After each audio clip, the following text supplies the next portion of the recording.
ఓం సర్వస్వరూపే సర్వేశే సర్వశక్తిసమన్వితే భయేభ్యస్త్రాహి no దేవే దుర్గే దేవే నమోస్తుతే. ప్రేక్షక మహాశయులకు నమస్కారం. ప్రతి ఇంట్లోనూ కూడా ప్రతి శుక్రవారము కూడా ఆడపిల్లలంతా కూడా తలస్నానం చేసి ఉదయాన్నే చక్కగా బొట్టు కాటుగా పెట్టుకుని జడ వేసుకుని అందంగా ఆనందంగా ఇంట్లో దేవతార్చన చేస్తూ ఉంటారు. చాలా చక్కగా ఇలా చేసేటువంటి ఆడపిల్లలకి వాళ్ళ ఇంట్లో ఐశ్వర్యం ఎప్పుడు నిలబడుతుందంటారు.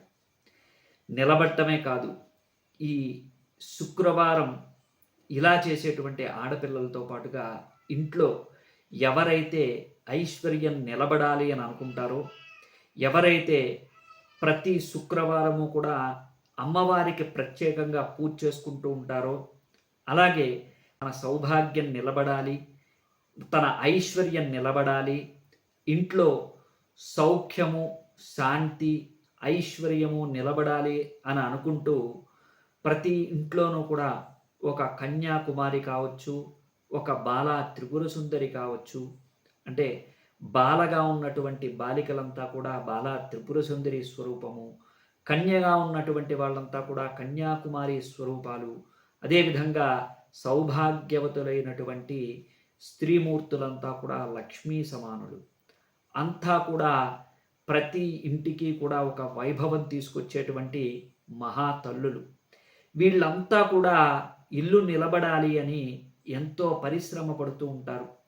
తన ఇల్లు నిలబడటం కోసం తన ఒళ్ళు గుల్ల చేసుకుని ప్రతి నిత్యము కూడా నిరంతరం శ్రమ పడుతూ ఉంటారు.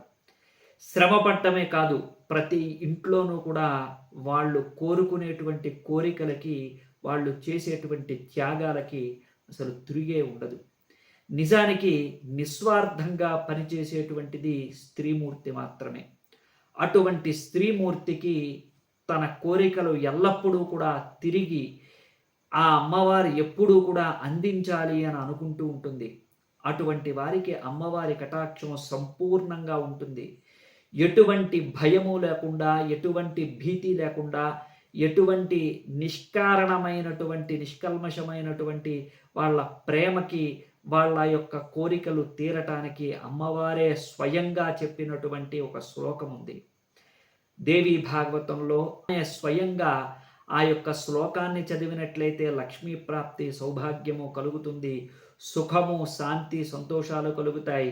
ఏ ఇంట్లో ఆడపిల్ల ఉదయాన్నే స్నానం చేసి శుచిగా పసుపుతో ఆ యొక్క అలంకారం చేసుకొని పాదాల దగ్గర నుంచి తల వరకు కూడా లక్ష్మీప్రదంగా ఉంటుందో అటువంటి ఆడపిల్ల ఈ శ్లోకాన్ని చదివినట్లయితే వారికి ఎల్లప్పుడూ కూడా సుఖము శాంతి సౌభాగ్యము ఐశ్వర్యము కలుగుతాయని అమ్మవారే స్వయంగా చెప్పింది. అటువంటి శ్లోకాన్ని మీకు ఇప్పుడు చెప్పబోతూ ఉన్నాను. చక్కగా ఆడపిల్లలంతా కూడా ప్రతి శుక్రవారము, అదేవిధంగా ప్రతిరోజు కూడా వీలైతే మీరు కాళ్ళకి పసుపు రాసుకోవడం, కళ్ళకి కాటుక పెట్టుకోవటం, చక్కగా పాపిడి తీసి జడ వేసుకోవటం, అట్లానే మంచి బొట్టు కట్టుతో గాజులు వేసుకుని అమ్మవారికి దీపారాధన చేస్తూ ఈ శ్లోకం చదవాలి. ఇవన్నీ కూడా అలంకారాలు అయినప్పటికీ కూడా నేను ఎందుకు చెబుతున్నాను అంటే, ఏ ఒక్కదాని వల్లనైనా సరే దారిద్ర్యము రాకుండా ఉంటుంది.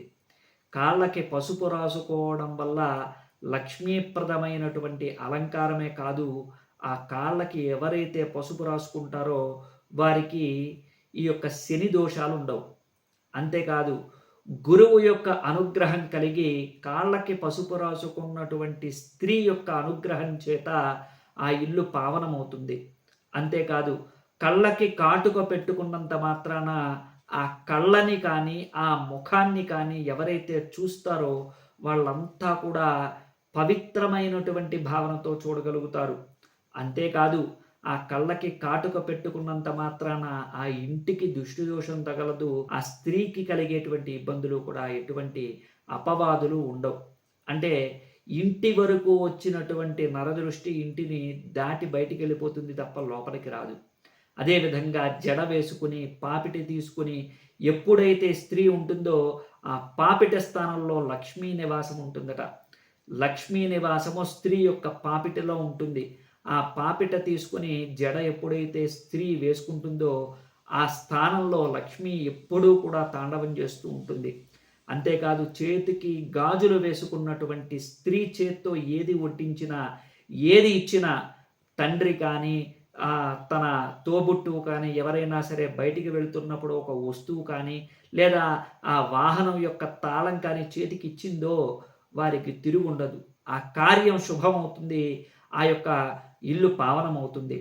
ఏదైనా సరే స్త్రీ చేతిలోనే ఉంటుంది. అందువల్లనే స్త్రీని ఇవి నిబంధనలు కాదు, వారు చేసుకునేటువంటి అదృష్ట సంకేతాలు.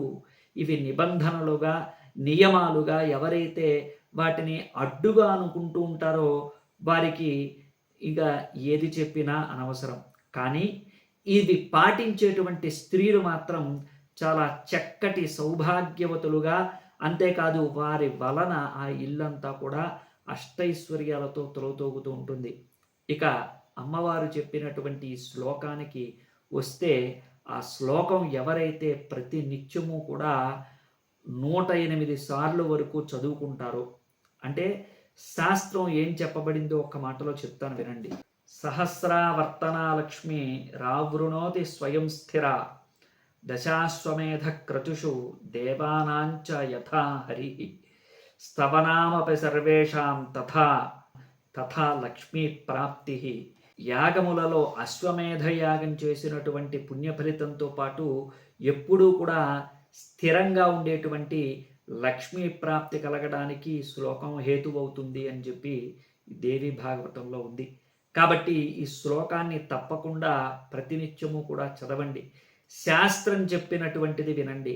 అబద్ధాలు చెప్పి, లేకపోతే ఏదో ఒక విషయం మీద వారికి ఏది తోస్తే అది చెప్పేటువంటి వారి మాటలు రుచిగానే ఉంటాయి. కానీ స్థిరంగా స్వయంగా ఆ మహాతల్లి దుర్గాదేవి స్వయంగా చెప్పినటువంటి మాటలు ఎవరైతే పాటిస్తారో, కష్టమైనా సరే అది పాటించినప్పుడు మాత్రమే వారికి సకల దుఃఖములు తొలగిపోయి ఐశ్వర్యాలు కలుగుతాయనడంలో సందేహం లేదు. కష్టపడితేనే ఫలితం వస్తుంది. అందువల్లనే ఈ యొక్క మంత్రాన్ని 2 లైన్లు ఉంటుంది. ఈ శ్లోకాన్ని చదవండి, తప్పకుండా మీకు సకల ఐశ్వర్యాలు కలుగుతాయి. ఆ మహాలక్ష్మి ప్రాప్తి తప్పకుండా కలుగుతుంది. ఒక్కసారి ఈ యొక్క శ్లోకాన్ని వినండి, చదవండి, ఇంకో నలుగురికి ఇది చేర్చండి. మీ ఇంట్లో ఉన్నటువంటి ప్రతీదీ కూడా నష్టపోతున్నారు, లేదా దుఃఖపడుతున్నారు, భయపడుతున్నారు అంటే ఈ ఒక్క శ్లోకం వల్ల అన్నీ కూడా తొలగిపోతాయి. అన్ని భయాలు, గ్రహ బాధలు అన్నీ కూడా తొలగిపోతాయి. ఖచ్చితంగా ఈ శ్లోకం చదవండి, మీకు మేలు జరుగుతుంది. ఆ శ్లోకం ఏంటంటే, లక్ష్మీ లజ్జే మహావిద్యే ధే పుష్టి స్వధే ధ్రువే మహారాత్రి మహామాయే నారాయణి నమోస్తుతే.